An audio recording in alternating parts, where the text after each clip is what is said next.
I know you're a psychology expert, so I'm always curious to know, like, I look at people that self-sabotage themselves, right? Mm. Whether they self-sabotage themselves in business or relationships or just in life in general. And it happens a lot. It happens a lot, right?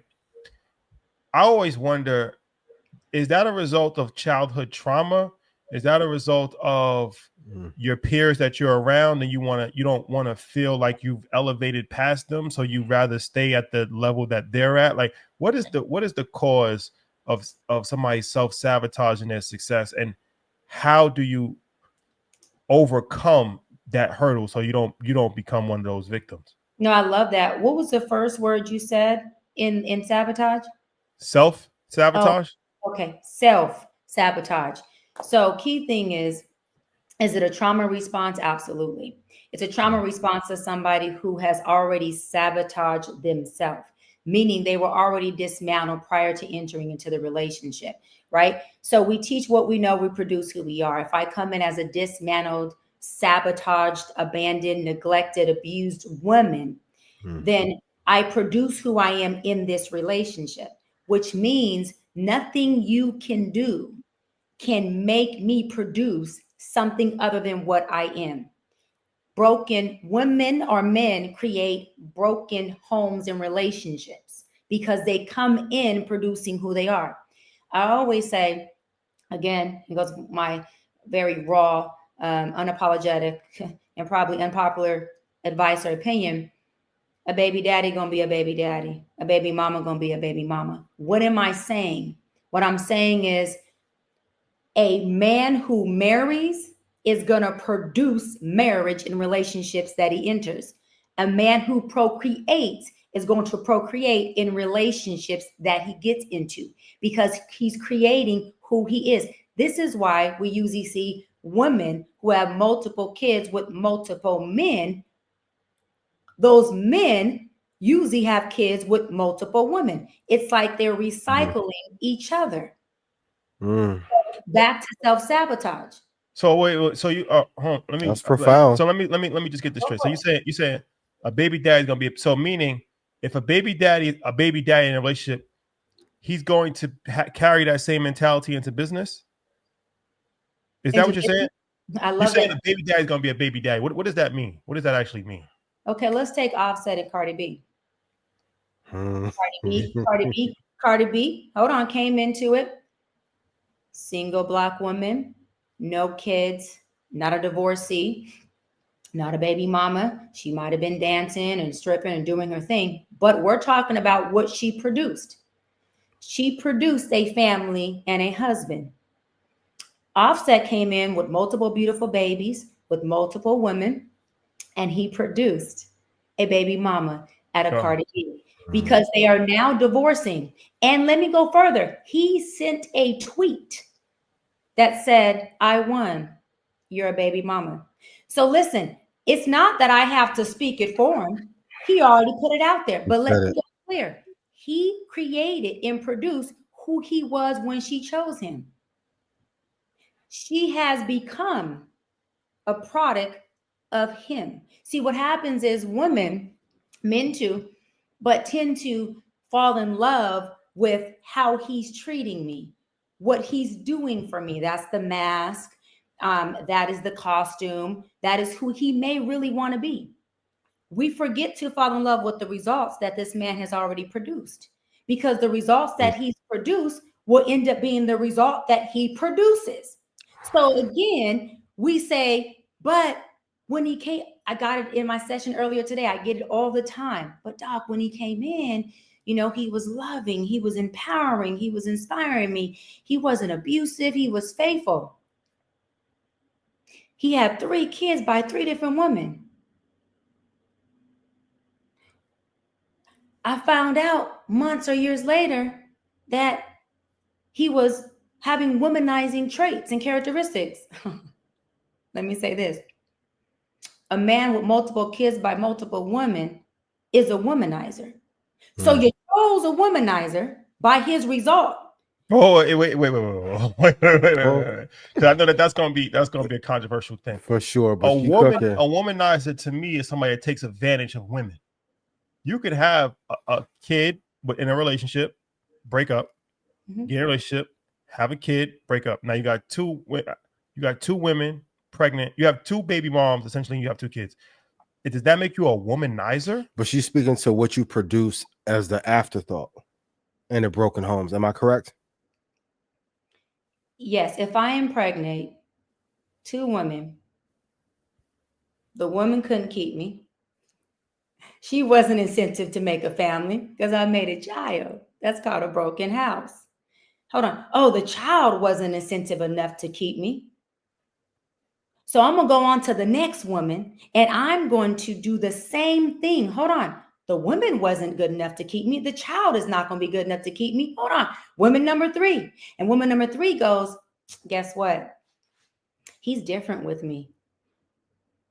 He's going to be different with me. Hold on. He put a ring on my finger. He didn't marry you. Y'all baby mamas. I'm the wife. Okay. Until 6 months, a year, 3 years, 5 years, all of a sudden she hears ruff, ruff. She's like, there's a dog in the house? No, baby. You knew that when you chose him.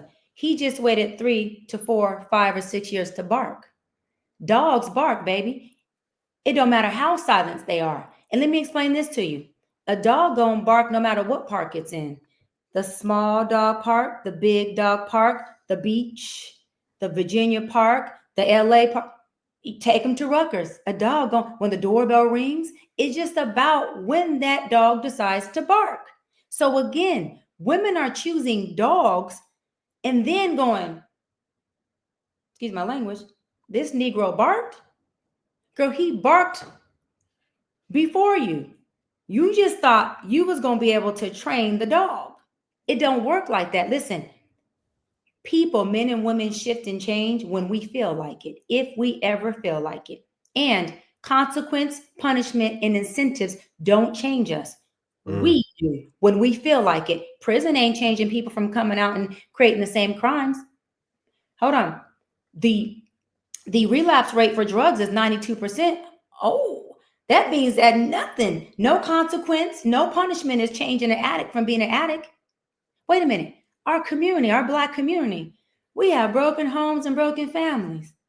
It don't matter how much child support comes knocking at a man's door, or how much drama comes with it, or how many kids become broken from it. He's going to still penetrate the next woman if that's what he chooses to do. So again, we change if we do when we decide to. Nobody does that. And what happens is, back to the self-sabotage. And yes, to your point, am I saying a man who creates 2 broken houses will go on to create a third one? The chances of doing that are higher than not. Will it happen every single time? Of course not. Nothing's 100%. Thank God for that. But if you just look at, go do your own study and look at the men or the women who have made these decisions. Are they doomed? No. Are they horrible people? No. Are their decisions not so good? Yes. I'm not coddling bad decision making. Will I help it? Hell yeah. Will I empower them to do differently? Hell yeah. Will I advocate for them? Absolutely. Will I love on them, have their back, and support them? Hell yeah. I do it every day. This is what I do. My father has 6 of us by 5 women. So I'm a product of what I'm advocating for, baby. I'm not sitting up here doing it from a book or because I have 5 degrees. I'm doing it from being a product of what I was in, to understand how it feels to be on the receiving end as one of the kids who had a blend, to know what it feels like to be on the end of experiencing by observing my father being the best father, but a womanizer and a horrible man. And a womanizer, to your point, is not a man who's just taking advantage of women. It's a man who is dealing with multiple women at one time, and he's deceiving them because they do not know that. It doesn't matter if he's sleeping with them. It doesn't matter if he's just going to dinner with them. If there's any deception in that, he is a womanizer. Let me go further. There's women who are manizers. It ain't no different for women. For There's sure. women who got multiple men paying bills, multiple men they're sleeping with, conversation, dinner, whatever she deems that she wants to get out of this man. If there's multiple men, she's a manizer. She don't get no better break because she looks like me or sits down like me. She's a manizer as well. Both are equally abusive and both are equally wrong. A womanizer is a man who abuses women. Abuse isn't just this or just this or just this. Emotionally, you are deceiving me. Yeah, You're manipulation. abusing that person. And it's not okay. It's okay not to be perfect, but it's not okay to deceive and to sit up there and be a wolf in sheep clothing. And what I get on women about is you picked a wolf who showed you he's a wolf. You put the sheep clothing over him, and every time he shows his teeth, you gaslight him. But you knew who you chose. I spent an hour in my session before I got on this interview with y'all. And the woman said for 45 minutes, she went on about this man, her husband, he's a dog. He does these things. There's a woman in his phone. When she first met him and dated him, 5 months into it, she found out he had a woman. She left him. He came back. Now they're married with some beautiful children and have a family. I said, I'm still confused at why are you so mad at this man? She said, huh? Why are you mad? Are you mad at him because you haven't learned to love a dog? Or are you mad at him because you're really mad at yourself for not leaving what you already know you chose? You chose this cat. So I can teach you how to love a dog, or I can teach you how to leave him.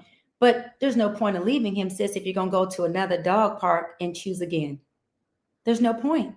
So it's a choosing issue with the woman or the man who's the one who is being victimized. I don't say there's no victim, who's doing the choosing of the womanizer, the manizer. And then there is a deception issue and some narcissistic traits that says, listen, I'm going to do what I want to do, and I don't care who it harms. And the most painful thing is the folks, men and women, who are creating these broken homes or houses, they're doing it at the expense of their child. So you need to tell me, as a woman or a man, I don't really care how my child grows up. I don't care their experience or the trauma that I implement into them or the traumatic environment that I create. I want what I want. I want another man. I want another woman. I don't care. Hey, at some point, baby, you got to figure it out as a child. Grow up and figure out the trauma. So you're okay with creating what you want at the expense of your child. That means nothing is holding you accountable. Nothing is bigger than you. That's dangerous. That is very, very dangerous.